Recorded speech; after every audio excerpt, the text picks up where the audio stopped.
So today we're going to talk about Joseph Elliot. And there's something about thinking about these cutlery companies and thinking what's distinctive about them. There's this book here I'm just going to hold up. This is the marks. This is from the Cutler's Company, and these are the marks of cutlery companies in Sheffield. And in here, there's something like, there's approximately 1,900 different marks of cutlery companies. I mean, it's always an interesting question, actually. If you'd been forming a cutlery company and you needed to come up with a mark, you clearly couldn't copy one that belonged to somebody else. You had to come up with something that was original. And this book is the sort of definitive thing from the Cutler's Company that says what they are. But Joseph Elliot's almost got more marks than any other cutlery company, and that was a sort of thread, if you like. That was something with a bit of interest that we could hang a talk on. Obviously, all these companies started somewhere. So they seem to have a bit of a strange thing. When you look at the adverts of a Sheffield cutlery company, somewhere in the small print it'll say they were founded in a certain date. And there's often very little evidence that anything happened in that date, but it was almost as if further back you could claim that your history was, the better it was. So this company, first trade advertisement stated they were formed in 1795, which is going back a bit. Probably started by Joseph Elliot, he was born 1760 to 1830, and he had 10 children. So again, different sign of the times. The first directory listing is in 1822 of Joseph Elliot, a razor manufacturer based in Sanborn Square, Edward Street. So interesting, in 1822, was this Joseph Elliot, or was this actually Joseph Elliot's son, who invariably was called Joseph Elliot? 3 years later, they relocated Edward Street is, if you can think about where St. George's Church is as you drive down by the university, between the main road down by the university and the ring road is this area where Edward Street was. And basically, 3 years later, they moved round the corner to a place called Hollis Croft.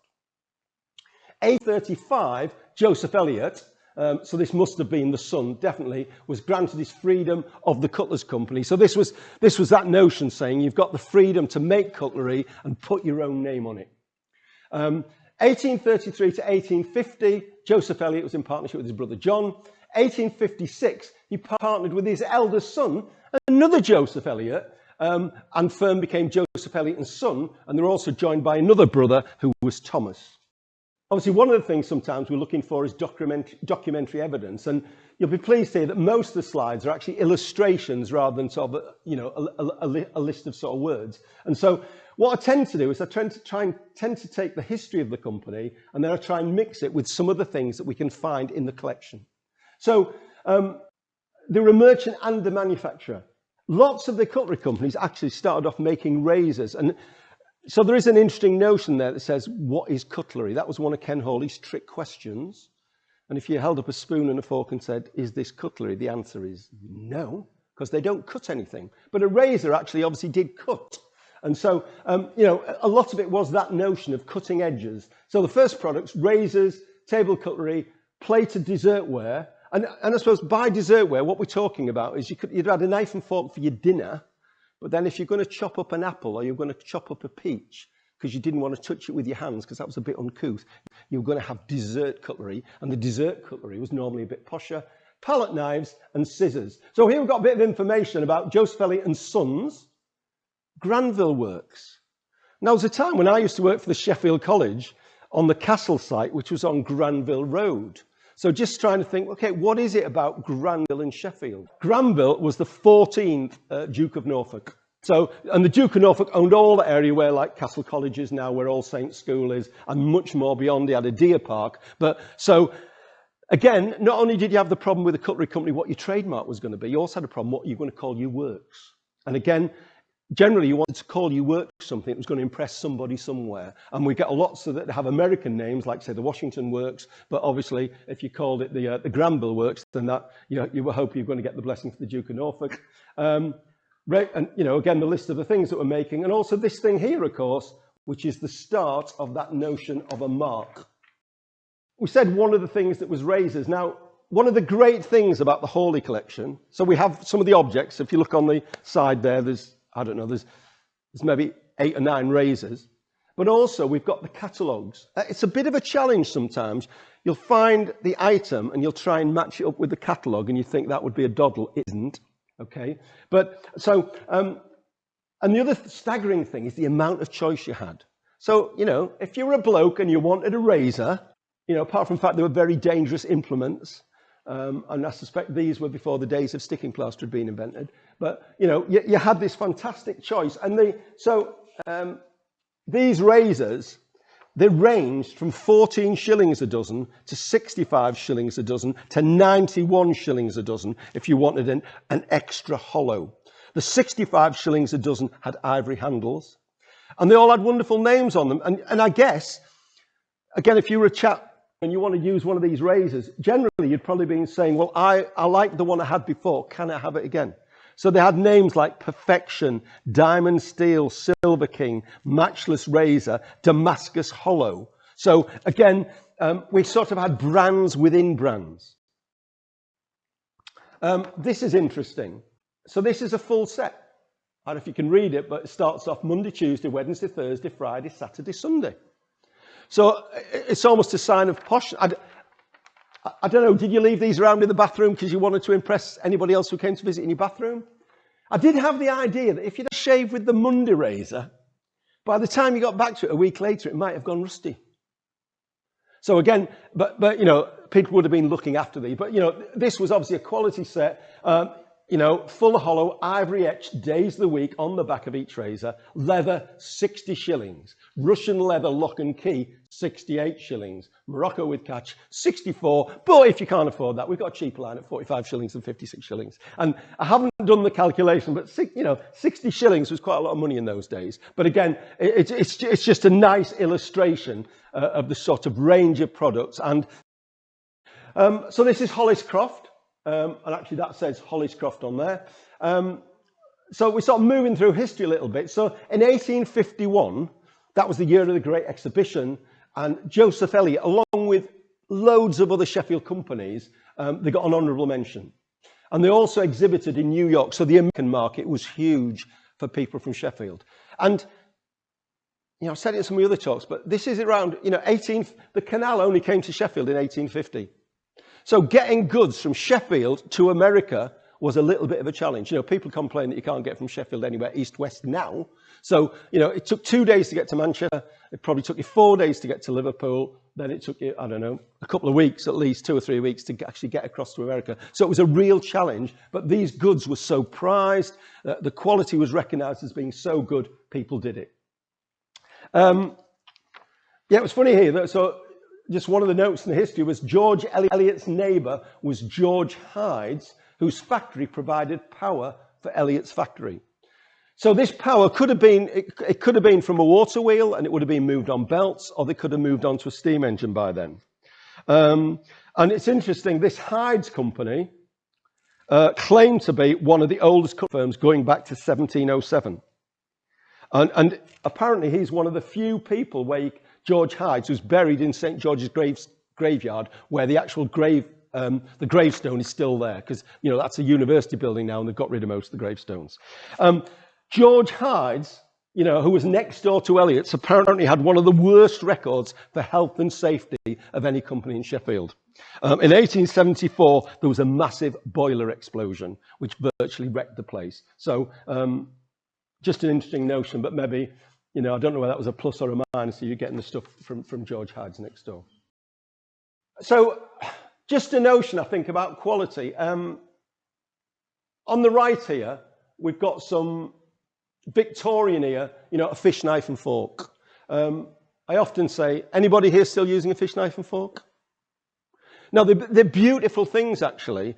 And whereas people never decorated their pattern on a table knife, they did decorate them on fish knives and forks. And they were something that, you know, looked really impressive. And these are real sort of quality items. And certainly there is a bit of an issue that says if you've got some gorgeous fish knives and forks at home and you don't know what to do with them, one possibility is actually you frame them with a bit of history and you could actually put them on the wall.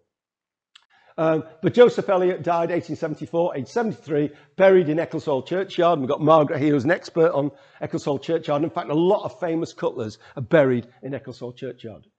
Surprise, surprise, he was succeeded by another Joseph Elliot. So I think it's probably the fourth Joseph Elliot we're on to already, who was granted his freedom in 1874, and he managed the firm alongside his brother, William Elliot.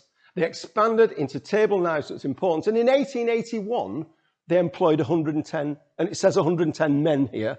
Often these companies employed women, and they also employed children. So it could have been, the workforce could have been double the size of that. But again, to put it in perspective, some of the biggest cutlery companies in Sheffield employed over 1,000 people. So in 1805, he was granted the trademark of a Maltese cross with 2 C's. So, you know, corporate mark granted 1805. Now, well, there's something, you know, something was this problem. What, you know, I need a logo. I'm Joseph Elliot. I'm a cutlery company. What shall I have? I don't know where there's the 2 C's back. I don't know what they mean. You know, it could have been the name of the cat or his wife or whatever. I don't know, but perhaps there was some significance there. Maybe, I suppose some of the early marks were quite simple, and there were times when marks became more and more complicated. But there is just a bit of an issue about the Maltese cross. What was it about the Maltese cross? Because there were other firms that used the Maltese cross. One of the most famous Sheffield cutlery companies is Joseph Rogers. Now I'm amazed, and Joseph Rogers, that says formed in, you know, granted 1680s. So I'm amazed Joseph Rogers let anybody else use the Maltese cross, because that was their trademark. That was the thing that they were renowned for. But it didn't end then. You know, there are other companies. So Marston and Beeston were steel manufacturers. They used a Maltese cross. Joseph Fenton, which at one point, somewhere in this story, was acquired by one of the companies we'll talk about, they also used the Maltese cross. And in fact, the last but one talk I gave about the butchers, they also used the Maltese cross. I've seen the suggestion that basically says, you know, the Maltese cross became a sort of, essentially a quality mark for things that were made in Sheffield. And, you know, obviously it's related to the island of Malta, related to the Knights of Malta. So it's a very historic mark, but it is a bit of an unanswered question. Why did so many cutlers use the Maltese cross, and why did Joseph Rogers let them get away with it? Because actually they were the company that was most associated with that mark. Really, the history of Joseph Elliot is the story of acquisitions. So in 1898, they registered a silver mark. And they started to acquire some of the marks from some of the companies. So there's the set square mark. That's quite a nice sort of, that's quite a nice trademark, which from John Barber. And Barber's had registered that mark in 1823. I like this one, use your time well. And this was something that had been on scissors. And then we've got this wolf mark, which had been made by George Shepherd. The other thing about the company that used this mark is that actually they were quite famous for making Bowie knives before the American Civil War. So sometimes the company that owned the wolf mark, they went bankrupt in the 1870s, and sometimes the products would have been known by the trademark rather than the name of the company. And so, again, people in America might have said, I want a razor or pair of scissors with Wolf stamped on it. So it was the brand Wolf that was more important than the name of the company. So there was something about acquiring these different marks that actually had some different value. It was interesting, sort of while researching this, if you just took the word crop, I immediately thought, well, that's a German manufacturer, and we actually have some crop razors in the collection. But it was only doing this that actually crop was a mark that Joseph Elliot's used for selling with a specific retailer in London. And actually the set of 7 razors for every day of the week have got the crop mark on. And I say, until it started preparing for this talk, I assumed that they was German razors. But actually they were made in Sheffield just with a German sounding name, which at certain times would have been an advantage, at other times would have been a distinct disadvantage. So the firm kept getting passed down through the family. The other thing with lots of these cutlers, obviously, they lived in big houses spread around Sheffield. So, you know, Northumberland Road by the side of the university where that new building's going up, that's where Joseph Elliot lived at Thornley. He died in November 1989, leaving £32,000, which would have been a decent sum of money. You're probably talking that being in the region of £300,000 in today's money. James William Elliot took over. He died in Brinkburn Grange Door. Interesting how the the great and the good were spreading out in Sheffield in terms of where they were actually living. I think that's the first time I've ever seen about one of the cutlers actually living out at Door, which presumably is a much smaller place than it is now. But he was buried in Ecclesall churchyard. He wanted to go back to the centre of the city. He left 14,005. Another Joseph Elliot, Joseph Greaves Elliot, the son of J.E. Elliot, assumed control. So that could be the fifth Joseph Elliot we've come across. And in 1900, they acquired the assets of Ellin Co and renamed the Holliscroft factory the Granville Works. And so we can see here, Ellin Son, surprise, surprise, what was the trademark of Ellin Son? Another Maltese cross. Between the wars, there was lots of ups and downs for these companies. First World War, they're advertising carving knives, pocket cutlery, and table and plated ware. 1919, Elliots were incorporated as part of the Sheffield cutlery manufacturers.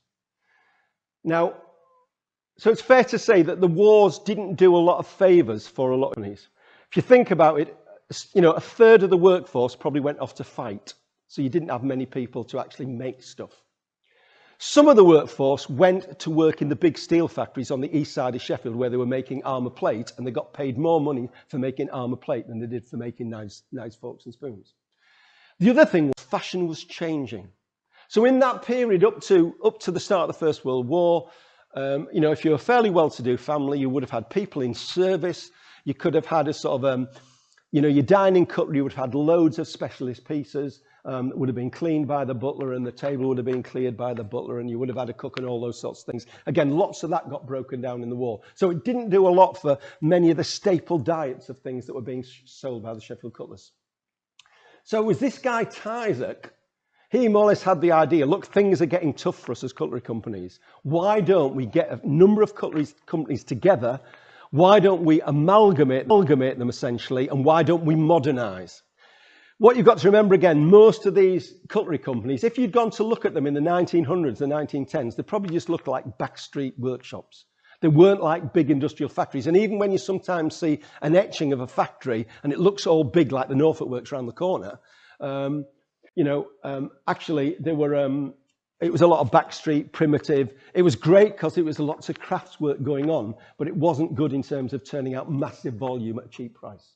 So the idea of this guy, Tysack, said, right, we'll get a number of companies together.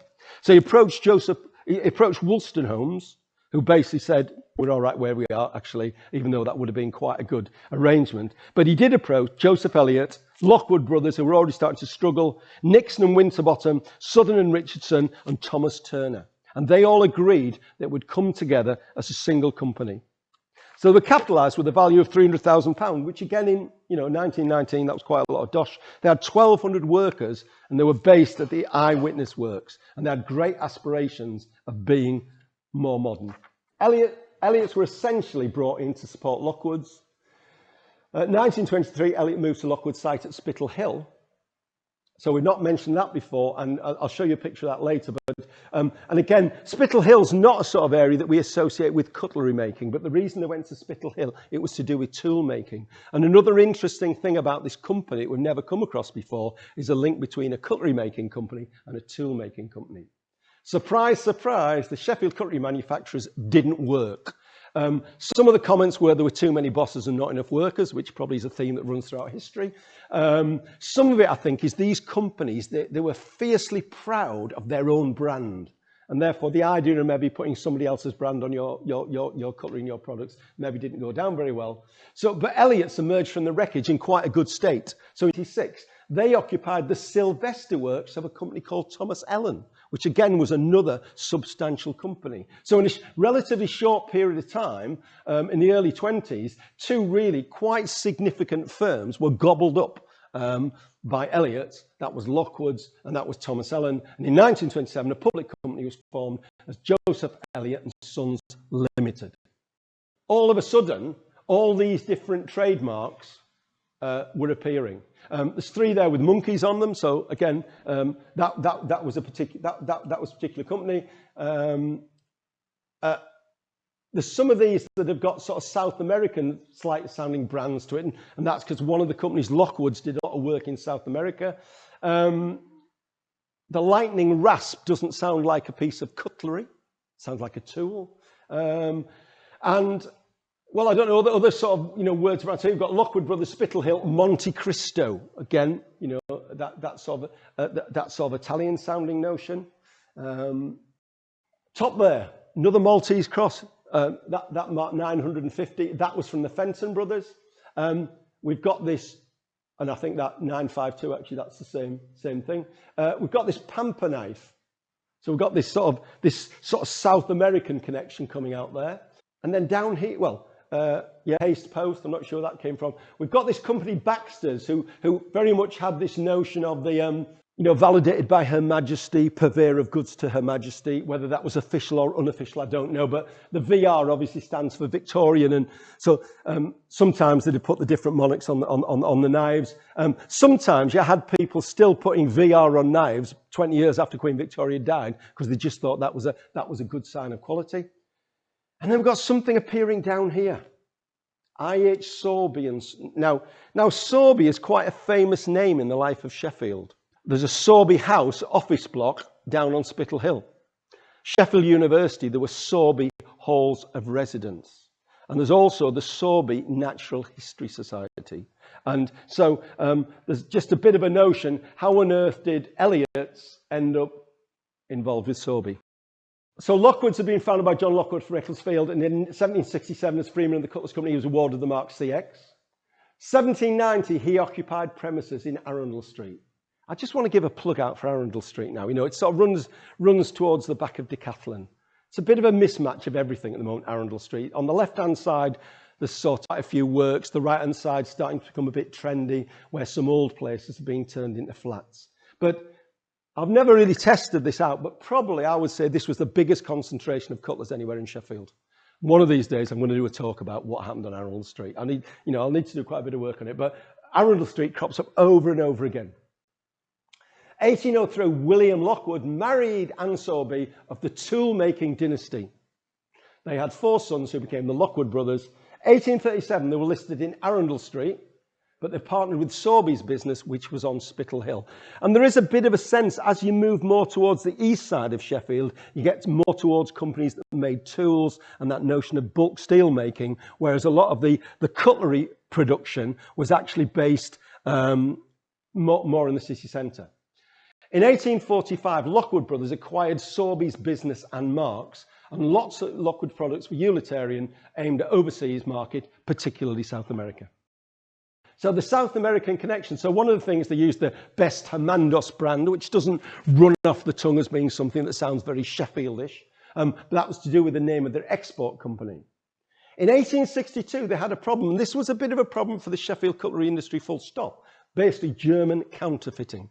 Okay, so they needed a new trademark instead of the Maltese cross and the 2 Cs. So they came up with this Pampa, which is a pampas rear, so something that's a bit like an ostrich that's running around South America.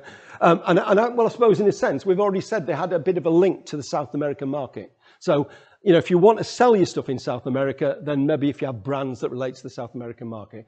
And it is interesting how different Sheffield companies, some went to Canada, some went to America, some went to Australia, some specialised in different markets. Also, the Ellin, the Maltese cross, came from Fenton Brothers, and the monkey mark came from Robert Baxter.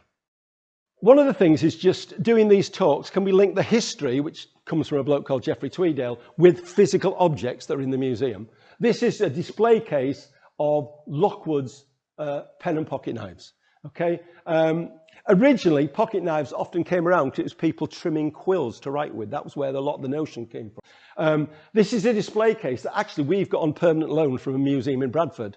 Again, doing one of these talks, it just gives us a nice excuse to get some of these things out. So it sounds like Lockwoods didn't make the fanciest pen knives and pocket knives in the world. They had enough pen and pocket knives in their range to have an exclusive catalogue just for pen and pocket knives. And probably they were making between 200 and 300 different models.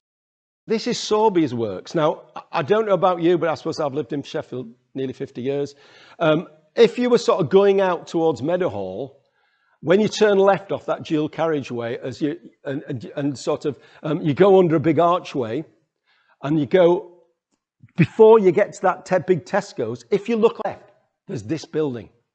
Now, I always thought this building was part of the old Victoria Station in Sheffield.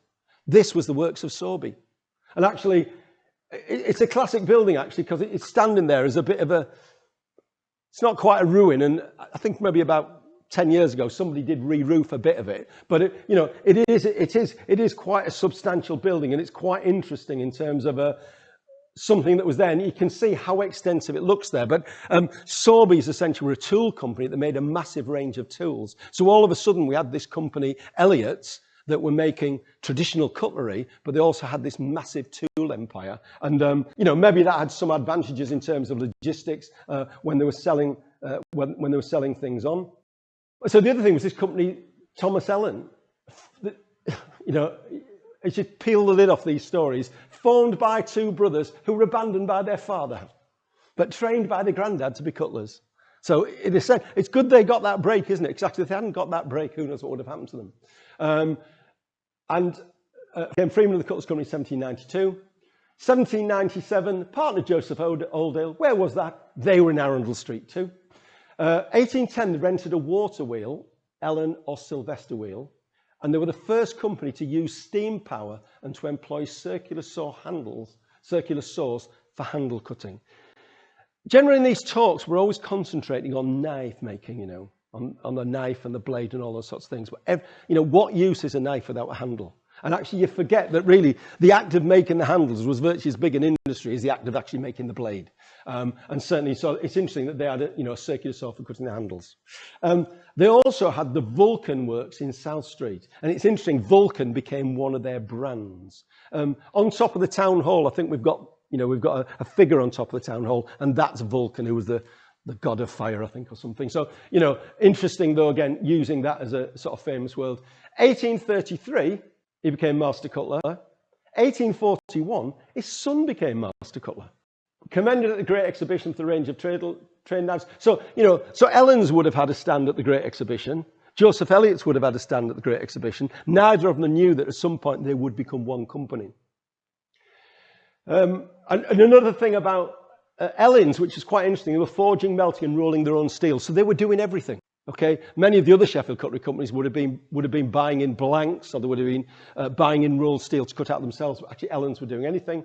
Slightly bigger, actually, than Elliot's, who took them over. They had 150 workers. And surprise, surprise, in 1901, A.R. Ellin became master cutler. So there's a record: 3 people in the same family becoming master cutler. I don't think there's any other family where that happened. It's quite rare for 2 people in a family to be master cutler, but all 3 of them became master cutlers. 1907, they acquired another company. Well, this is Ellin's acquiring the companies. They acquired Colquhoun and Cadman and Fawcett. 1914, they acquired the Era mark of James Barber. And again, Era was quite a sought-after mark. And surprise, surprise, I'm trying to think which one it was. Yeah, Colquhoun's. Where were they based? Surprise, surprise. They were also on Arundel Street. The other thing about going back to Cadman's, one of the products they were famous for, and Sheffield was famous for, was making ice skates. Again, much colder winters. What did you do for your entertainment if you didn't want to sort of play football or whatever? One of the things you would have done was ice skating in Sheffield.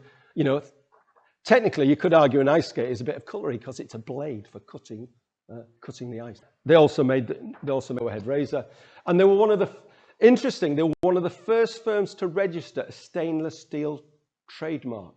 So up to this period, before stainless steel, these companies would have been stamping their name and stamping their brand on, and generally they wouldn't have said anything about what it was made out of. Okay? All of a sudden, when stainless steel come out, it was a bit like, wow, we've got this wonderful new product which doesn't go rusty, doesn't need so much looking after. What are we going to call it? And surprise, surprise, the first thing, it wasn't called stainless steel.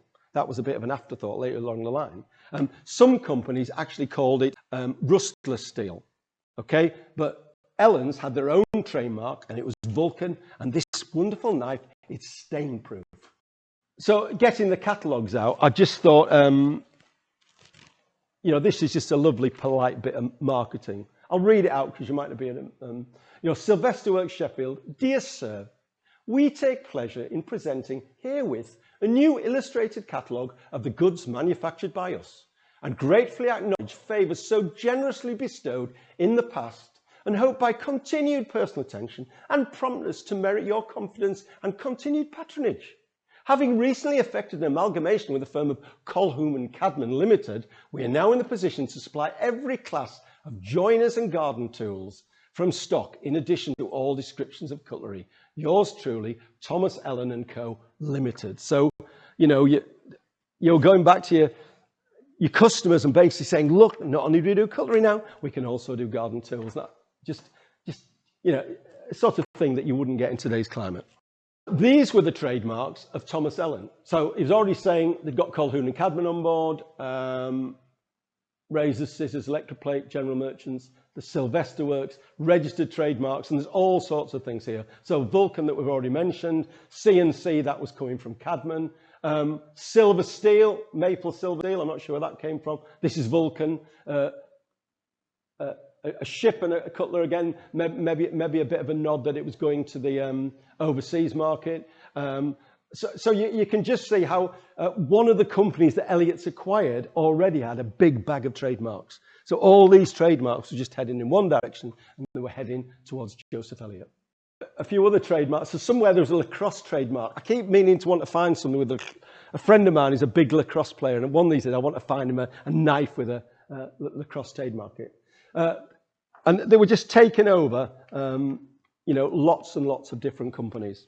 John Shaw, Barlow and Son, George Woodhead and Sons, Fisher Brothers, Longley and Hawkesworth and Barber. And the last family member retired in 19... And then Joseph Elliot took over the factory, the Ellin marks, in that failure of that sort of consortium.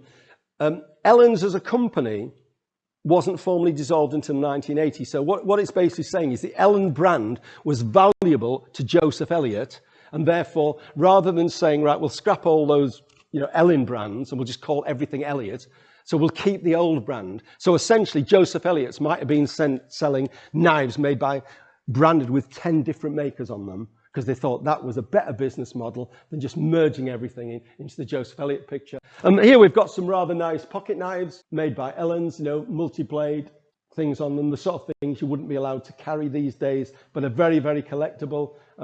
And again, ivory, pearl, lots of different things mentioned on there. When I was sorting this talk out, I got sometimes the boxes at the cutlery, and they'll tell quite a nice story. So I got the boxes and thought, oh, these are the same. And then I had a quick look and thought, hang on a minute, they're not the same. It's the same sort of typo and everything, except for the fact is, that one was Joseph Elliot, and this one is John Wigfall. Now, we haven't mentioned Wigfalls up to now. So, you know, essentially, particularly, we're probably talking now the 30s and the 40s, lots of cutlery companies going to the wall. So there was a lot of brands that could be acquired. I don't know whether these came free or whether they had to pay a certain amount of money, possibly to the liquidators. So they acquired the Wigfall brand, the Thomas Renshaw brand, and the John Wilson brand. And again, what might have come with that was, you know, this was a separate logo, and their brand was Bona Fide. Again, just taking the lid off the things we've got in Hawley, this was a rather delicate piece of paper, but I suppose it just told a bit of that story of Joseph Elliot and Sons. You've got the trademarks, you've got a name, quite a few things across the top. I don't think we've mentioned C.E. Nixon, so I'm not sure where they fit into the picture. That was just another brand they must have picked up at some point. Interesting, they've got offices in Sydney, Wellington and Cape Town. So again, this is the reach of the Sheffield Cutlery Companies going out quite a long way. A little bit of mention there that they won a first-class medal in New York. But I say this is a delicate piece of paper that just... One of the things we've got in the collection is basically we've got boxes of catalogues and firms' histories. And essentially, again, that's something that we're trying to build up. These pieces of paper have no financial value whatsoever, but they do tell a little bit of Sheffield's history. The sort of thing, when you're clearing out somebody's house, you just chuck them. But actually, you know, it's really worth keeping them together to tell a bit of that story. One of the things in the Joseph Elliot catalogue, I had a look, and there was just a few things that just tickled me. They just think they were a little bit different. So, you know, they did like a camembert dish. You know, so, you know, of course, you know, I know what you all do. You get your camembert, you take the lid off, you just whack the knife in, have it in the middle of the table. It's just common. You know, you should be doing this. You should have a proper camembert dish. And also, when you've got a box of dates at Christmas, you know, again, you just plonk them on the table, don't you? Take the lid off and just, you know, you could have had a special dish just to actually put them in, you know, and I think these are a bit different cutlery. Holloway companies had different sort of items that they made. I thought the one on the left was quite nice, from a different age, an ashtray and match stand. So I thought that was quite clever. In the good old days of afternoon tea, when you used to cut the crusts off your sandwiches, you know, and you had lots of neat triangles, and presumably, again, if you were really posh, you didn't want to offer everybody just egg and cress sandwiches. You wanted a bit of choice. So if you wanted a bit of choice, you needed a container that would have reflected that choice, and you could have twirled it round. So again, just, you know, just items from a bygone age that you wouldn't dream of having now. But it, you know, it goes back to that wonderful age of afternoon tea, you know. And again, there's been a bit of a revival, isn't there, in terms of people doing vintage tea. And actually, I don't think I've ever seen one of these objects. A lot of this sort of metalware is very, very cheap to buy if you can actually find it, because people don't know what to do with it. And there's a slight downside. Sometimes you've got to polish it. You know, one of the things that they sold, big chests of cutlery. You know, you may well have one of these in the attic, or your grandparents or parents, whatever. You know, and the biggest sets of these sometimes had in the region of 250 items in them. You could get 16 place sets, and that would have been 16 table knives, 16 forks, 16 spoons, 16 soup spoons, 16 dessert knives and forks, possibly 16 cake knives and forks, 16 teaspoons, a ladle, a carving set, you name it. And you know, it would all come in one box and all being branded by the same company. It's interesting that one of the things about Joseph Elliot is they lasted longer than a lot of the other Sheffield cutlery companies. So whereas, I don't know, one of those boxes, you wouldn't feel, you know, is remotely contemporary. These have a bit of a look of, I don't know, 1950s, 1960s, you know, even sort of Danish fashion, and, you know, much more contemporary. And this is of a company, it was probably, you know, still making things and still marketing things in the 15s, 16s and 70s, when lots of other companies had actually gone bust and gone to the wall. So it's still a family concern. I'm sorry, I've lost track of the number of Joseph Elliots we've got. This could be number 5 or number 6. He left £82,000 to his 3 sons. And there was just a bit of a twist at the end, actually. So as if, you know, a couple of his sons almost, so, you know, it says this guy, Joseph Hawksley, and he didn't drive, but he was travelling extensively, still into his 80s, flogging, you know, the firm's wares. So I don't know what sort of trolley he was pulling around if he didn't drive on the train, but, you know, he was doing Scotland, and his brother was doing the Island trip. And actually, one of the brands in Ireland that had obviously been popular was Barber's. And that was a brand of pocket knives and razors. So 2 of the brothers still going at it for quite a long time. In Sheffield, they relied on a bloke called Arthur Revett. And Arthur Revett was quite interesting because he'd worked his way up from the factory floor to be the manager. And I suppose the advantage of that approach was they knew everything about the business, whereas I think sometimes the history of these companies, people who were running them didn't know what it was like on the factory floor. In 1972, Slater and Jack Taylor bought the company. So the company still had some value in 1972, and it was, you know, but it still traded under a wide range of names. But obviously, it's sort of it's on the downhill slope now. They were one of the last companies using hand forges, like Albert Craven. The reason I mentioned Albert Craven, one of the things we've got is we've got a YouTube channel.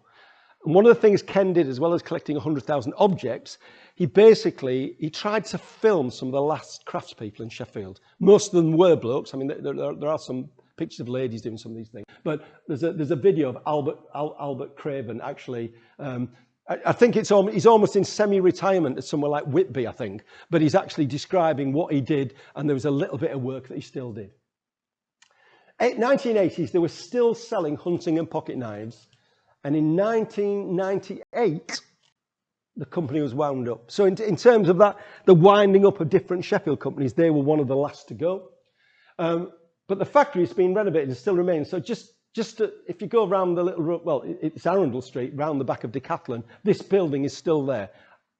I don't think the Joseph Elliot Sons bit is there anymore, but I think there is a plaque, and it might even be called Elliot House. So, you know, the building is still there. Lots of the products are obviously still out there in circulation, and obviously in the museum we've got quite a lot of things. And if you haven't had a chance yet, you know, this lot of brands and more. I mean, there's a couple on there that we've never seen there, you know, Butcher's Friend, this brand Good and the Sailor, 2 Men in a Boat, you know, some significant somebody. So, yeah, I say that you know, I don't know how many brands this company had, but in excess of 50 brands, which is something that was unique. There are some companies, someone like James Dixon would have only had 2 brands in all the time that they actually worked. Just to plug for our digital knife archives, this is the thing we've done in the last 18 months. This is now, we had a look today, and we're nudging our 100,000th visitor to this site, and there's been 120,000 visits. Well, there's two purposes. One is you can look up if your name or any of your family names are on a Sheffield knife blade. The other thing is if you want to look up the history of any Sheffield company, all those companies you've mentioned, actually you could look them up on here, and you could have a delve into the history of the relationship, and you could do it on there, and you can do it on your phone, you can do it on a PC, and there's a couple of terminals in the gallery where you can do that. Just a couple of acknowledgements. So all the information about the history has generally come from this wonderful man, Geoffrey Tweedale, but that book is 650 pages long. It's about 40 quid. You can only buy it on the internet, Lulu Publishing, but he allowed us to digitize his book, and that's really become now the most easily accessible way of researching any Sheffield company. And I think I probably nicked a couple of the photographs from Sheffield Museum, although most of them were things from the Hawley collection.